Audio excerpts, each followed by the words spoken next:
Hello বন্ধুরা, আজকে আমি তোমাদের সামনে প্রজাতন্ত্র দিবস উপলক্ষে একটি সংক্ষিপ্ত বক্তব্য উপস্থাপন করছি।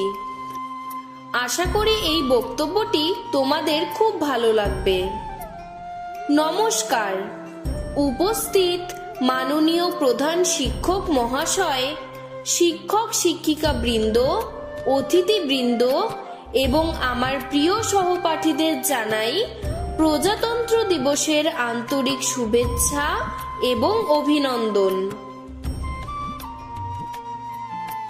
আজ ২৬শে জানুয়ারি, প্রজাতন্ত্র দিবস, যা প্রত্যেক ভারতবাসীর কাছে অত্যন্ত গৌরবময় দিন, কারণ এই দিনেই ভারত একটি সার্বভৌম গণতান্ত্রিক প্রজাতন্ত্র হিসেবে আত্মপ্রকাশ করে।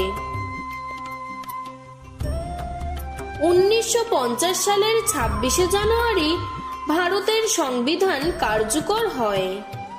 তারপর থেকেই আমরা ২৬শে জানুয়ারি দিনটিকে প্রতি বছর প্রজাতন্ত্র দিবস হিসেবে উদযাপন করি। ১৯৪৭ সালের ১৫ই আগস্ট ভারত ব্রিটিশ শাসনের অত্যাচার থেকে মুক্ত হয়েছিল ঠিকই, ভারতবর্ষ স্বাধীনতা লাভ করেছিল ঠিকই, তবে ১৯৫০ সালের ২৬শে জানুয়ারি ভারতবর্ষ নিজের অস্তিত্ব লাভ করে এবং একটি গণতান্ত্রিক রাষ্ট্রে পরিণত হয়।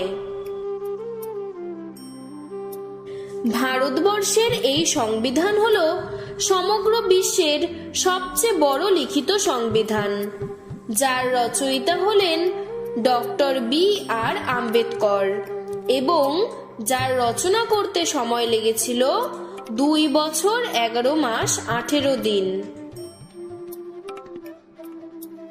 এই দিনে দেশ জুড়ে স্কুল, কলেজ, অফিস, আদালতে গর্বের সাথে জাতীয় পতাকা উত্তোলন করা হয়।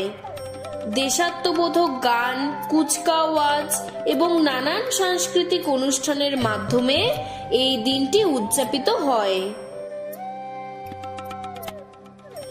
এই দিনটি আমাদের স্মরণ করিয়ে দেয় যে আমরা পূর্ণ স্বরাজ বা সম্পূর্ণ স্বাধীনতা পেয়েছি এবং আমরা এদেশের নাগরিক হিসেবে সমস্ত অধিকার ও সুযোগ সুবিধা ভোগ করতে পারছি।